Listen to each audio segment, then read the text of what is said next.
Hi, welcome back into the studio, and today I'm going to carry on with the print of the pine trees. I want to show you how to raise the grain on a fairly delicate piece of plywood and how to drop in a sky for this multi-block print. But before I do that, I just want to do a little bit of housekeeping based on the last couple of films.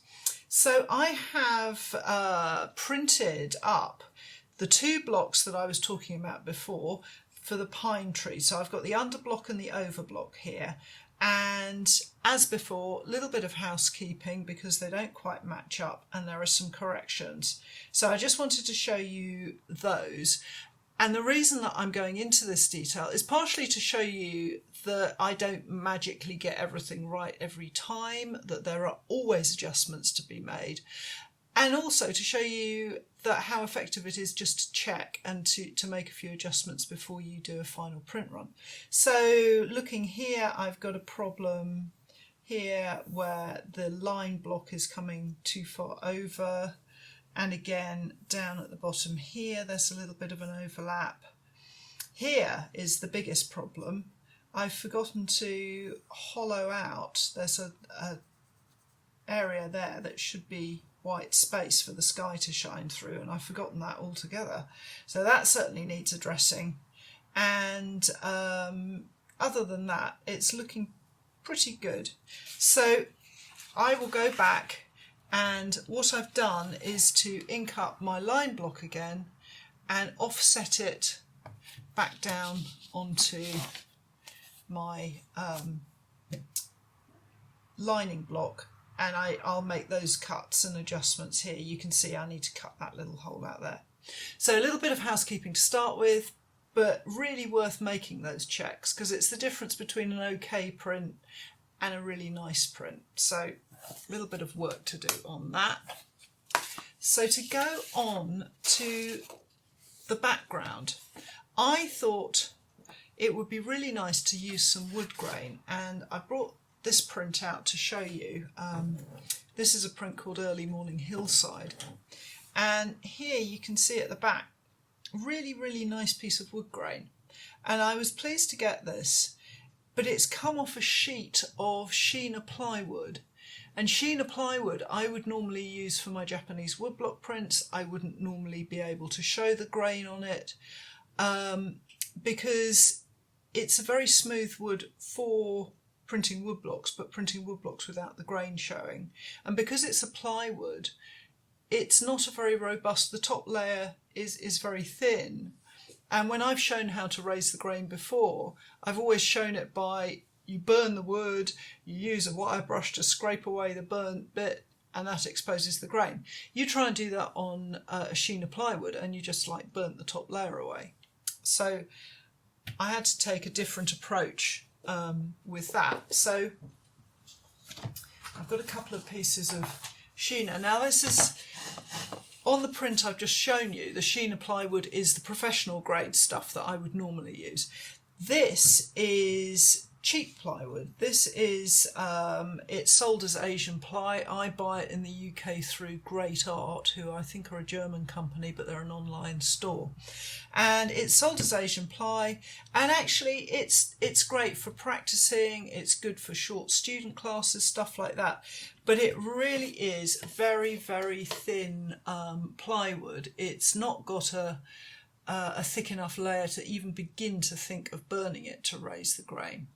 So what I've done, and it's not rocket science, it's just like tedious, is to take a wire brush. Now I went down to the local DIY store and they've got a whole variety from those sort of like great big wire brushes that usually come on a curve, down to these ones that from toothbrush to, I don't know what sort of brush size that is, and these smaller ones are what you need.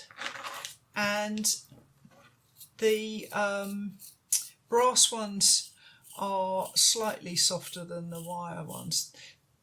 What I'd say about this is I'm intending to use oil-based ink, and for me the block is not going to get wet and I'm not going to be printing with damp paper. So it doesn't matter if I use one of these.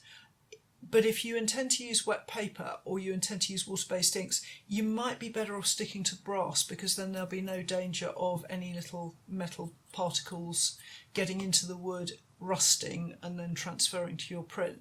I have to say that is a really unlikely thing to happen, but you know, it's in the mix, so do think about that. So all you need to do is just to work your way across the board.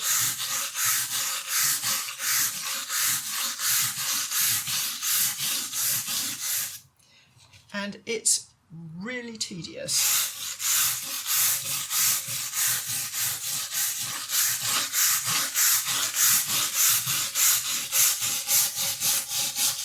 But it's no, I mean, Ben pointed out to me, it's no more tedious than rocking up a mezzotint plate or something like that. It's just a slow old business of working up and down the grain. And you can maybe see here on this one that there's a little bit of carbon trace there. That was a block I mapped out I was going to cut for a student demonstration. I never got around to it. But you see how the lines are disappearing as I scrape. And also, if I show you an wire brushed board, you can see the difference. I've really started to get down into the grain of this one, but it hasn't gone through to the next layer. It's absolutely fine. So this will take a nice print, but I also need to think about cutting away the background. So before I print this, I've got to size it up to fit the print, and I've got to cut those pine trees out, because nice though the grain is, I don't want it across the entire picture.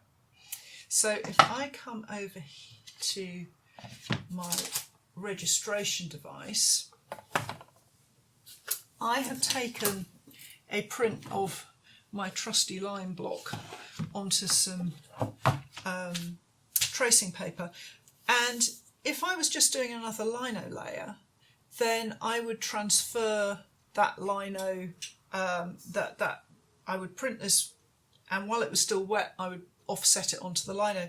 I don't actually want to do that with my woodblock, because the grain is slightly raised and the wood is slightly porous, and I'm worried that if I rub wet ink onto this, it's not going to give me a very detailed line. The line will be a bit fuzzy.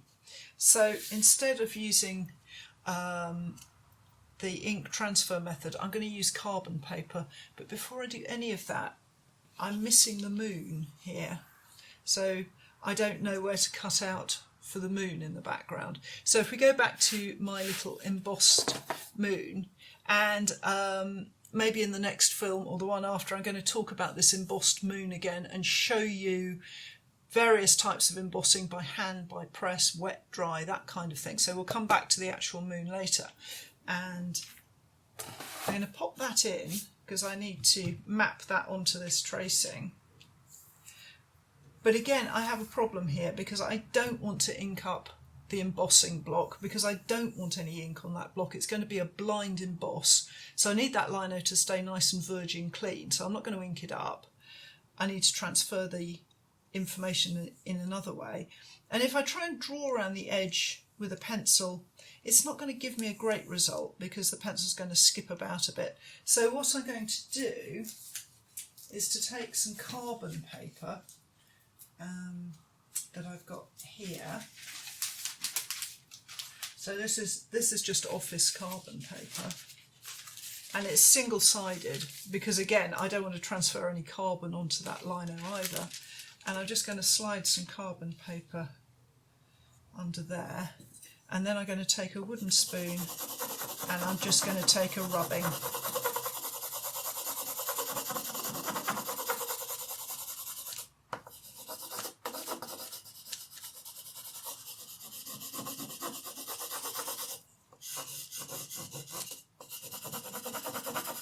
And you can see, just by taking a rubbing,